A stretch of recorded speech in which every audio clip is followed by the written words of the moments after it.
Welcome to Inside Games, the only gaming news show brave enough to tell you that loot boxes are dead.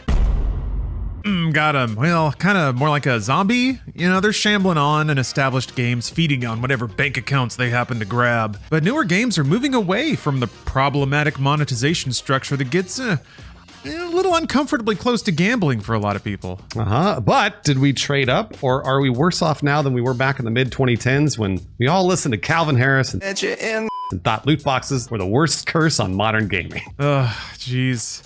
The mid-2010s, it was just not a good time. We thought loot boxes were bad, and then we had to deal with Terminator Genesis. Nice night for a walk. Oh, I didn't have to deal with that. I never saw it. It was a bad year all around 2015. We need a real ray of sunshine to lift these mid-decade doldrums. Charlotte, what's the story on loot boxes in 2022? Well, the short answer is that it's complicated. We could be looking down the barrel at a dark fate in our future, or perhaps a warm glimpse of salvation.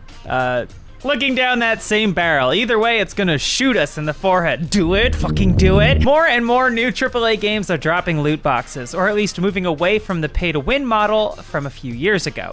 Activision Blizzard transitioned pretty much all their banner franchises at this point. Overwatch 2 ditched them in favor of a Battle Pass plus an in-game currency that you can use on stuff like cosmetics. Not a sixth player, sorry to the bottom-ranked friend. Pretty much the model that Fortnite and others have perfected. Blizzard also said that Diablo 4 won't be pay-to-win. It'll have a battle pass and an in-game shop where you can buy cosmetics. Call of Duty dropped loot boxes in 2019. And it's not just Activision Blizzard either. EA published Battlefield 2042, which was very bad, but it didn't have loot boxes, and they're working to fix it. Which Bruce can attest to. And Ubisoft said that Assassin's Creed Mirage won't have loot boxes or real-world gambling. Wow, the bar is low. One ray of sunshine. Yeah, the latest high-profile release we can think of that does use loot boxes is Bandai Namco's Gundam Evolution, though most people seem to find loot boxes acceptable in a free-to-play game. Full disclosure, I actually had a sponsorship from that game, so if I sound too nice to it, now you know why. So, this is all good, I feel like, right? We're kind of moving in the right direction. We beat the pay-to-win demon, and now we celebrate. It's time to feast, gamer. Yeah, hey, I'm sorry to... What? Sorry to rain on the parade, because while we're seeing some publishers back off from loot boxes, they are still very much a factor in other AAA games. They're practically a fact of life in big sports franchises like FIFA, NBA 2K, and Madden. Gamers may hate loot boxes, but some audiences at this point will tolerate them in full-price titles. Yeah, that doesn't really mean that any of the people playing the games actually like the loot boxes. They've just kind of gotten used to it. Some Madden streamers last month actually went on a pack strike in September, which is to say they just quit buying the game's premium currency out of frustration at the lack of rewards they were getting. I wonder what happened. I wonder if it fixed it. It changed it all.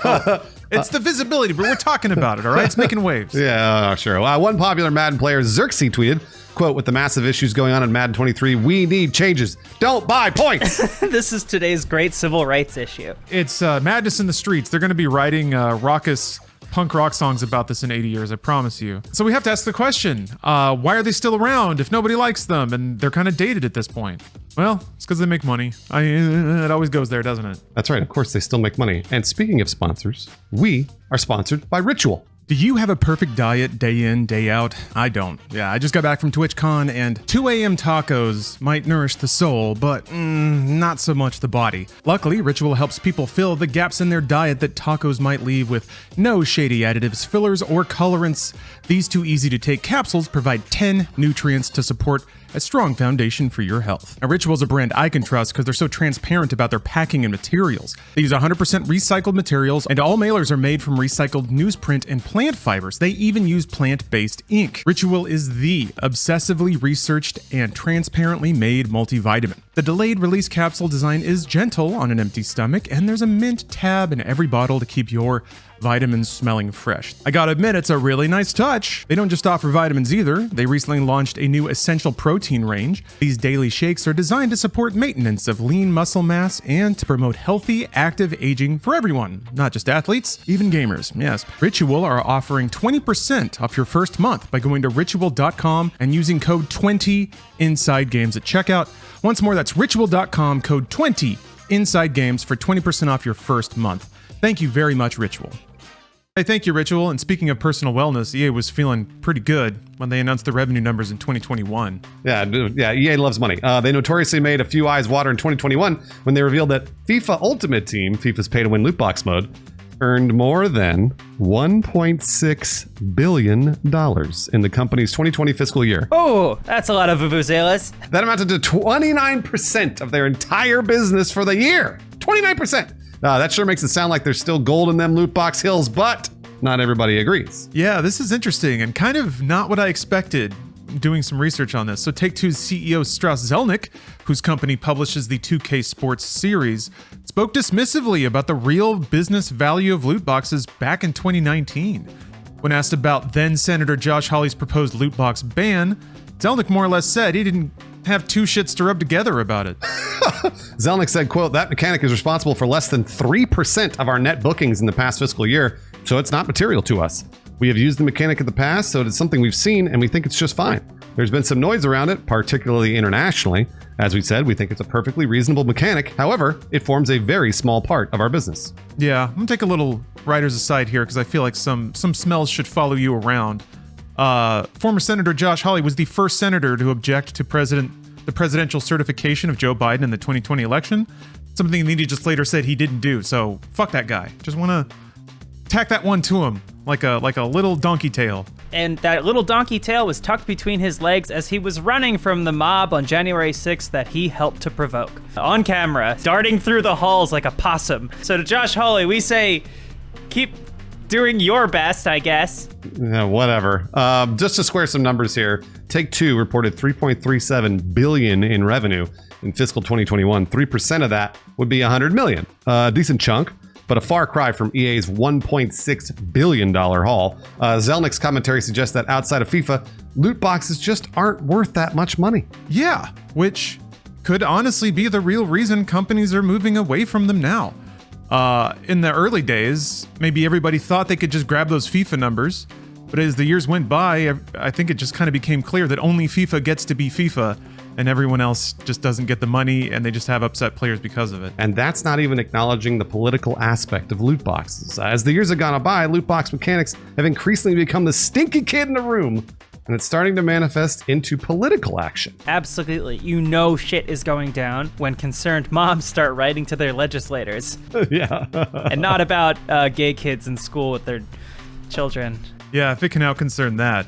Every time old Nance gets into the Prosecco, she's got to punch up her senator and fire off some very concerned thoughts. Yeah, earlier this year, a group of 15 child advocacy groups here in the United States asked the Federal Trade Commission to investigate Electronic Arts' use of loot boxes. And they singled out FIFA. And EA's like, FIFA? I think you mean EA Sports FC coming soon. Oh, of course, the always successful evil twin defense. They got us again. The coalition, which is led by Fair Play and the Center for Digital Democracy, cited a report from the Norwegian Consumer Council, which claimed that mechanisms like loot boxes are predatory and foster addiction. I mean, yeah. The American Child Advocacy Group said that EA's sale of loot boxes unfairly exploits children and teens for profit. In the letter to the FTC, the group wrote that they're worried that loot boxes introduce kids and teens to gambling. They added that dark patterns exploit kids and teens' developmental vulnerabilities, including their fear of missing out, esteem needs, and a sense of social pressure. I'll tell you this much, it doesn't stop after your teens. They also claim that loot boxes put young people on an endless treadmill of gameplay, all while obscuring gameplay costs with virtual currency. That doesn't stop either. That's just called life. Yeah, get on the treadmill. Yeah, EA, no surprise, disagrees with that assessment. EA spokesperson Charlie Fortescue told Forbes that, quote, "We design our games to offer choice, fun, fairness, and value for our players. In all of our games, including FIFA, spending is always optional, and most players choose not to spend at all." What was that comment they left on the Reddit about Star Wars Battlefront? The most downvoted Reddit comment in history. Pride and accomplishment. Pride and accomplishment. My favorite. I love Jane Austen. Fortescue also pointed out that EA's games have parental controls, including blocking spending that people can take advantage of. Ah, yes, that old individual personality argument that us Americans just soak it up like a dry sponge in the desert. This argument is typically catnip for free markets, but other regions haven't been quite so receptive. EA has been slapped in some countries over its FIFA monetization. In 2020, it was fined €10 million by a Dutch court over its FIFA Ultimate Team cards. EA also was hit with a class action lawsuit that same year in California, which alleged that loot boxes in FIFA violated state gambling laws. Still made over $1 billion, though. If that's just the cost of doing business, then fine to EA. Yeah, sure. To EA with their margins. So, despite its protestations, EA has been feeling a little heat over its monetization practices, and it's starting to have to cut checks over it. That's true. Meanwhile, over in the UK and the House of Lords, they are debating the topic of loot boxes this week. In 2020, a committee from that same body called for loot boxes to be regulated under gambling laws in it. Then 2 years later, the government, in a formal response, concluded that there was a link between loot boxes and gambling, but encouraged the industry to self-regulate. Yes. Self-regulation. Yes. Elsewhere in Europe, it always works. Elsewhere in Europe, smaller countries like Belgium and the Netherlands have already banned loot boxes in games, causing publishers to remove them in those countries. And we're seeing calls for similar measures in other countries on the continent. Yeah, earlier this year, 20 consumer groups from 18 European countries launched a coordinated action asking authorities to pass regulations on loot boxes. They also cited the Norwegian report, which used FIFA 22 and Raid Shadow Legends as case studies. It said the games, quote, employ a wide arsenal of tricks to push consumers into spending as much time and money as possible exploiting consumers who hope to receive the reward despite a minuscule chance and likelihood to do so. Yeah, actually, yes. Nailed it. But with all this noise about possible government regulation, you can see why other big publishers are backing away from pay-to-win loot boxes and choosing the Battle Pass route. Yeah, the heat is even spreading outside EA. An Illinois parent lawyered up and dropped a class action lawsuit on Take-Two Interactive over, quote, unfair, deceptive, and unlawful practices, including illegal gambling practices. And that's an NBA 2K. And remembering Zelnick's comments from earlier, it's probably no fun getting sued over a mechanic that doesn't even contribute meaningfully to your bottom line. Yeah. Based on that, it's easy to see why EA would defend their monetization in court or even operate in countries where they have to pay a measly €10 million fine because it's so much of their business. It's a third of the whole thing. But when Take-Two's getting sued over 3% of their bottom line, the juice ain't worth the squeeze at that point. It's kind of weird that they're still doing it, but that's right. Yeah, it's not going to be profitable for much longer. Yeah, events like this have been piling up for a few years now, and the wild success of games like Fortnite show that your game can still make a lot of money without getting those pesky authorities involved. Yeah, always snooping around. So this is a bit of a personal theory of mine, but I think this kind of explains the weird and hyper complicated monetization structure of Diablo Immortal, which it has pay-to-win mechanics, it just does. But again, free-to-play game, so people find a way to look the other way. But the way that Diablo Immortal does it essentially abstracts randomized drops behind dungeons. So it's essentially a pay-to-win loot box structure. You got to pay in currency to get more rolls on that gem at the end of the dungeon, but they put a dungeon in the way. So it's like, no, you're paying for the level, and that's just a treat at the end. They just put a level on a loot box, and now they're selling it that way. So I think the layers and the confusion means that people don't associate it so closely. And I think that's the kind of acrobatics we're going to see a lot in the future to avoid people getting that one-to-one association with gambling. Again, also free to play. So I know it's just cruising along at this point. Yeah, the narrative we see emerging across companies, loot boxes still make money. But they may not necessarily be good business. It looks like companies understand that loot boxes are on a real social tipping point, and if it becomes a moral panic, nobody wants to be the last one holding the bag. Especially when you can secure that bag in other ways that people don't find problematic yet. Or do the Diablo Immortal thing and obscure loot box mechanics behind a few layers so that people kind of don't notice what's going on, or they notice and they're just like, wave their hand away and just like, whatever. That's good old-fashioned trickery. Yeah. Well, yeah, that's the reality in 2022. Legacy games do still use loot boxes since they found an audience that'll tolerate it, while new games are kind of doing backflips to hide their loot boxes or just testing the boundaries of pay to win and what people are willing to grind. Loot boxes falling out of fashion didn't necessarily mean that the games industry rolled back to the simple days when you bought a game and that was it. That's never good. By the way, that's never coming back. They simply developed just more effective, less politically risky methods of getting your money. Yeah, which kind of begs the question, are we happy now that loot boxes are gone? Is the new reality better? Do we all prefer battle passes, which can sometimes turn into never-ending treadmills, even though they give you a definite path to unlocking the thing you want. Well, first of all, we're never happy. And I hope that doesn't change. Otherwise, why would we make the show? But I will say, interestingly, in Overwatch 2, some players miss the cosmetic loot boxes of the original game. At least that's what a rash of op-ed blog posts would imply. Oh, games journalists. The only people in society brave enough to say that loot boxes are good, actually. You were all wrong, because you're stupid. I don't know. Paul Tassi of Forbes wrote that most players feel like the Battle Pass system in Overwatch 2 is worse because it requires a lot more grinding of various challenges in order to get currency to buy the skin you want. I've played enough Halo Infinite to know that Battle Passes can not give you what you're looking for. Writing for VG247, Dom Pepiot likewise finds the grind intimidating and misses the old system despite acknowledging their ADHD and susceptibility to compulsive spending. Damned if you do, damned if you don't. The Gamers, Eric Switzer, writes that Overwatch 2's unlock structure backs off exploiting those susceptible to gambling, but in the process has made the experience even more torturous for compulsive collectors.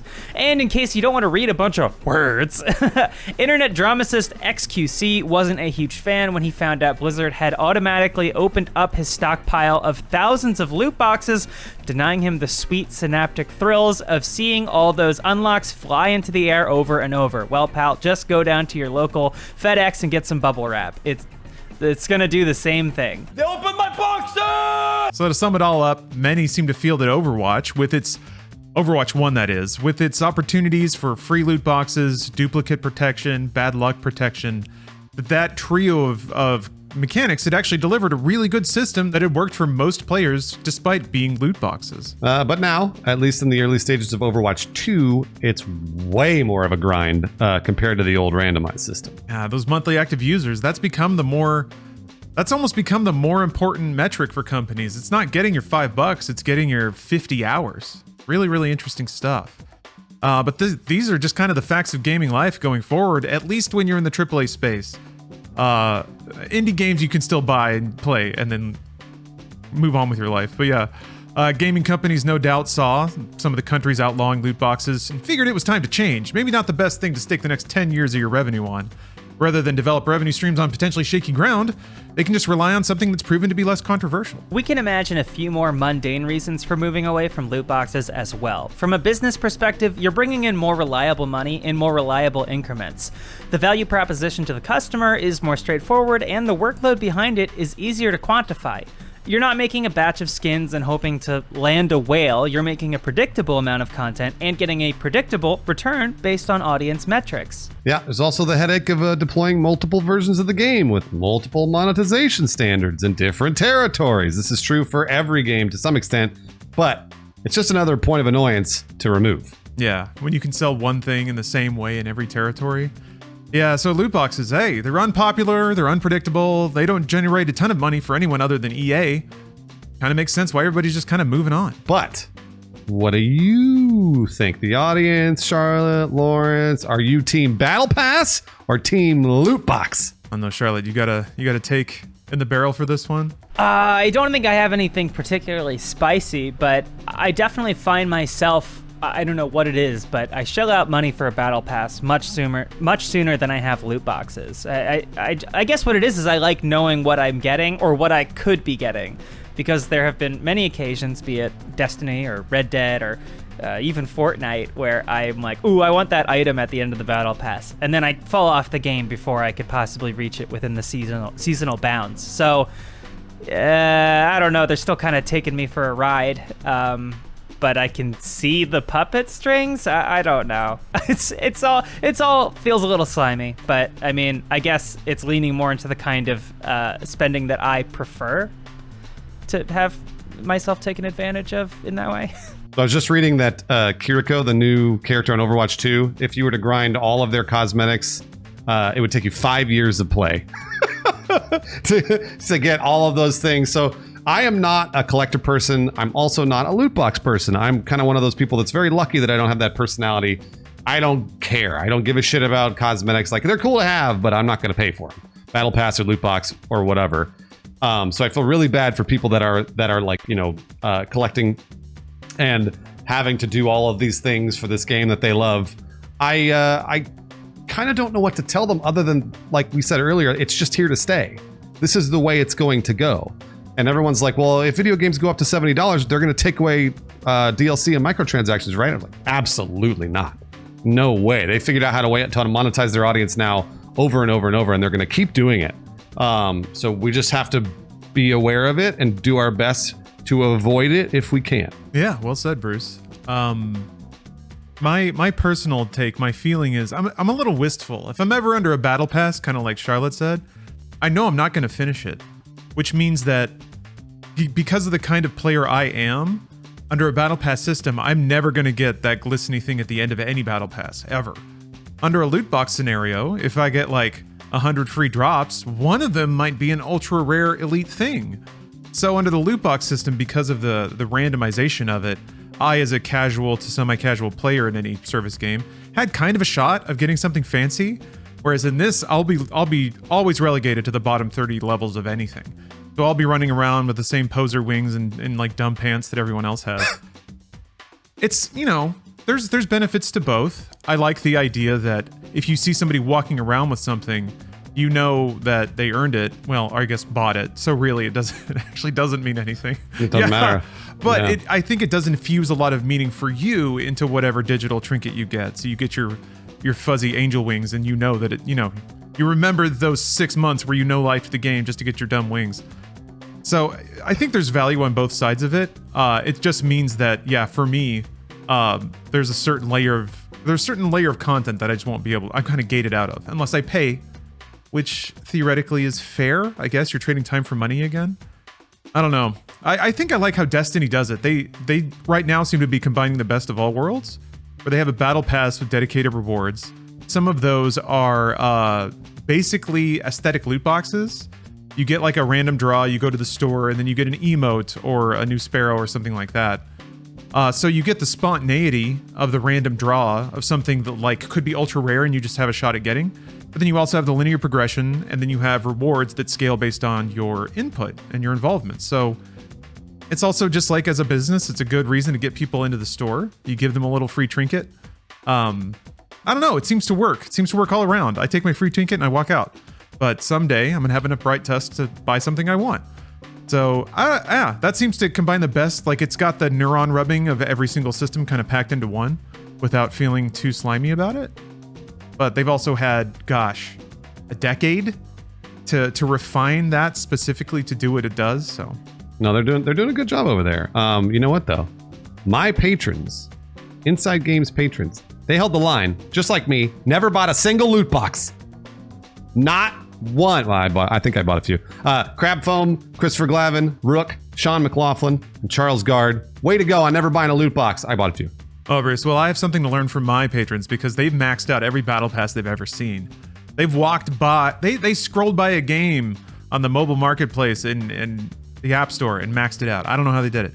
Matt, Loveless, Mechalus, Joshua Smith, and Steven Winston are my personal heroes.